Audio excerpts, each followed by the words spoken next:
కందుకూరులో మనం చేసే లొల్లి దేశంకు తెలియవద్దు, ఏదన్నా చేసి రైతుల లొల్లి ప్రపంచానికి తెలియవద్దు, రాహుల్ గాంధీ చెవుల పడద్దు. ఇది ఆయన బాధ. కుర్చీగా కాపాడుకోవాలి ఎట్లన్నా చేసి. ఒక్క రైతు రుణమాఫీ ఒకటే కాదు, ఎన్ని చెప్పిండు. రైతు బంధు కేసీఆర్ 10,000 ఇస్తే నేను 15,000 ఇస్తా అన్నాడు.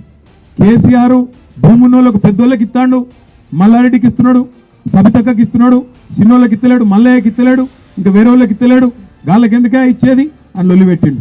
మరి నేను అడుగుతున్నా, ఇవాళ నువ్వు అన్నావు రైతు కూలీలకు ఇస్తా అన్నావు. ఎంతమంది రైతు కూలీలకు ఇచ్చినావు? ఈ 10 నెలల్లో రూపాయి ఇచ్చిండే ఎవరికన్నా? ఇచ్చిండి అయింది మీకు అందుకూరలా? రైతు కూలీలకు లేదు, కౌలు రైతులకు లేదు, వడ్లకు బోనస్ ఇస్తా అని చెప్పిండు. నాకు తెలియక అడుగుతా, మీకు అందుకూరలు చెప్పాలి. ఆ రోజు మేనిఫెస్టోలో ఏం పెట్టిండు కాంగ్రెస్ మేనిఫెస్టోలా? ఇగో ఎంఎస్పి 1983, దానికి అదనంగా 500 రూపాయలు కలిపితే 2483 అని పెట్టిండు. ఇంకోటి ఏం పెట్టిండు? ఎంఎస్పి 2183, దానికి అదనంగా 500 అని పెట్టిండు. నాకు తెలియక అడుగుతా, 1983 ఏం పట్లది బోనస్? దొడ్డదే కదా. బోనస్ అని 500 అని చెప్పి 1983 అని పెట్టిందేమో మేనిఫెస్టోలో దొడ్డు ఓట్ల కోసం. ఇవాళ బోనస్ ఎవరికి ఇస్తా అంటుండు? సన్న ఓట్లకి ఇస్తా అంటుడు. ఇంతకంటే మోసం ఉంటుందా? అటు రైతులను బోనస్ పేరు మీద బోగస్ మాటలు చెప్పి మోసం చేసిండు.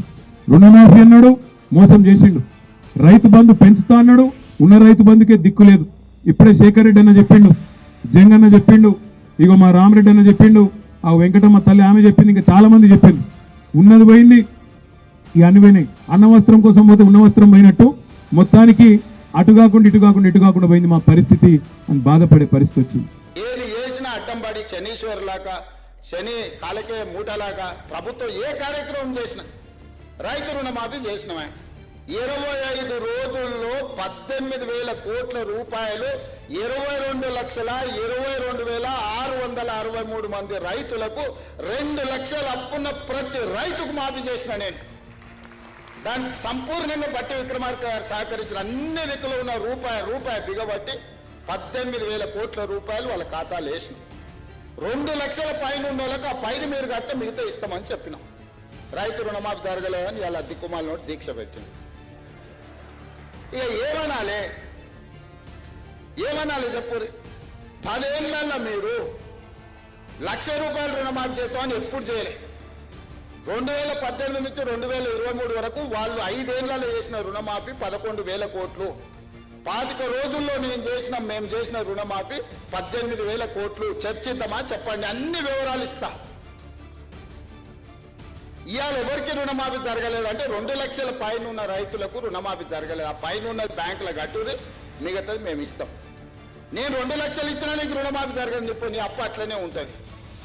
ఎక్కడైనా ఎవరికైనా ఏదైనా ఇబ్బంది వస్తే కూడా పరిష్కరించడానికి కలెక్టరేట్ కార్యాలయంలో ఒక కౌంటర్ పెట్టిన. మీకు ఏదైనా సమస్య ఉంటే అక్కడికి వచ్చి ఆ సమస్యను పరిష్కరించుకోండి అని నేను రైతులకు విజ్ఞప్తి చేస్తున్నా. రోడ్ ఎక్కకండి, కలెక్టర్ ఆఫీస్ పోండి. మీకు ఏదైనా సమస్య ఉంటే ఈ వీళ్ళని సన్నాసులను నమ్ముకున్నారంటే మీరు మన్ను పోసి అంబలి కాసుకునే పరిస్థితి అవుతుంది. కలెక్టర్ ఆఫీస్ పోయి కలెక్టర్ ఎదురు కూర్చొని, సార్ నాకెందుకో నాదేమన్నా అక్షరం తప్పు వాటదా, లేకపోతే నాకు 1,00,000 ఎందుకు రాలేదంటే కలెక్టర్ని అడగండి. 2 లక్షల పైన ఉంటే 5 కట్టి తీసుకురండి, ఇస్తా. 2 లక్షల లోపల ఉండే ఎవరికైనా ఏదైనా కారణం చేత అప్పు మాఫీ జరగకపోతే కలెక్టర్ ఆఫీస్లో అధికారులు ఉన్నారు మీ సమస్యను పరిష్కరించడానికి. కాబట్టి దయచేసి ఇక్కడున్న కాక అభిమానులందరికీ కాంగ్రెస్ పార్టీ కాక కుటుంబం, ఈ పార్టీకి కష్టం వస్తే మీకు అందరికి కష్టం వచ్చినట్టే, మనందరికి కష్టం వచ్చినట్టే.